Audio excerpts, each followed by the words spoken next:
भारतीय किसान यूनियन के लोकतांत्रिक के संस्थापक एवं प्रदेश अध्यक्ष राकेश सिंह चौहान से जब हमने किसानों की समस्या के बारे में सवाल किया तो क्या कहा, आइए जानते हैं। मैं धन्यवाद देना चाहता हूँ आपके चैनल की को और चैनल की पूरी टीम को, जिन्होंने आज किसानों की बात रखने का सौभाग्य आपके चैनल के द्वारा मुझको दिया गया है। इस लॉकडाउन में सबसे पहले जब लॉकडाउन शुरू हुआ उससे पहले अतिवृष्टि ओलावृष्टि से किसानों की फसल बर्बाद हो चुकी थी। उसके पश्चात लॉकडाउन लग गया।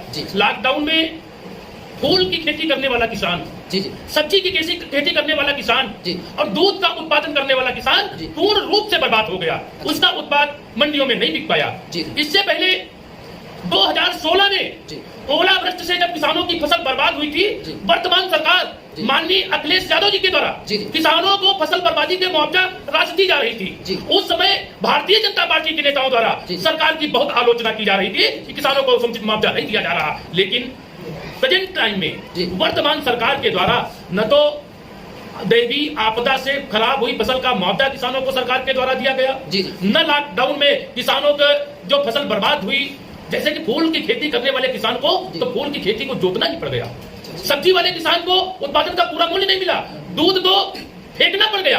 उन किसानों को भी सरकार के द्वारा कोई भी समुचित व्यवस्था नहीं की गई है। आज देश के किसान से ज्यादा दुखी कोई नहीं है। किसानों के पास खाने की व्यवस्था नहीं है। लॉकडाउन, ओलावृष्टि, अतिवृष्टि से जब किसान बर्बाद हो चुका था, किसी तरह से व्यवस्था करके जब किसान ने धान की खेती शुरू की तो धान में समय से यूरिया किसानों को नहीं मिल पाई। यूरिया की वजह से धान की खेती बर्बाद हो गई और नहर में पानी नहीं आ रहा है। 85% सरकारी नलकूप की नालियां और गूले टूटी पड़ी हुई है।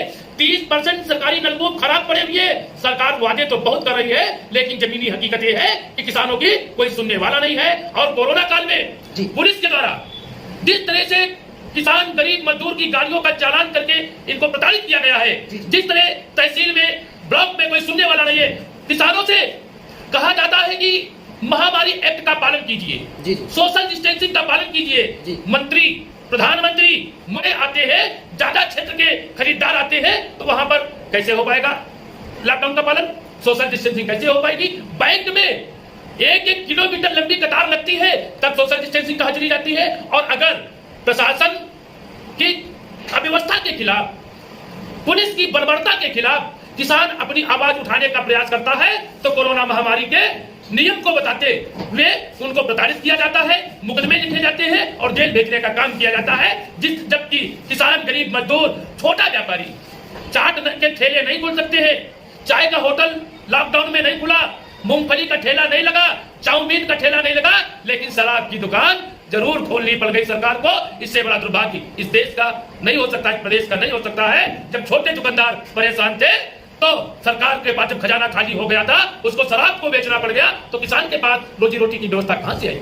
सर जी, जैसे कि अभी आप किसानों के बारे में इतना कुछ आपने बताया, इसी तरह अभी हरियाणा में जो किसानों पे जो लाठीचार्ज हुई है उसके विषय में आप क्या कहना चाहेंगे?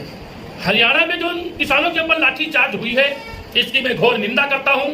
और वो किसान कोई आतंकवाद फैलाने नहीं जा रहे थे, कोई अव्यवस्था फैलाने नहीं जा रहे थे। कोरोना काल में केंद्र सरकार के द्वारा 3 अध्यादेश ऐसे लाए गए हैं कि अगर वो लागू हो गए तो किसान पूरी तरह से बर्बाद हो जाएगा, उद्योगपतियों का राज्य हो जाएगा। बड़े बड़े उद्योगपतियों के द्वारा किसानों की खेती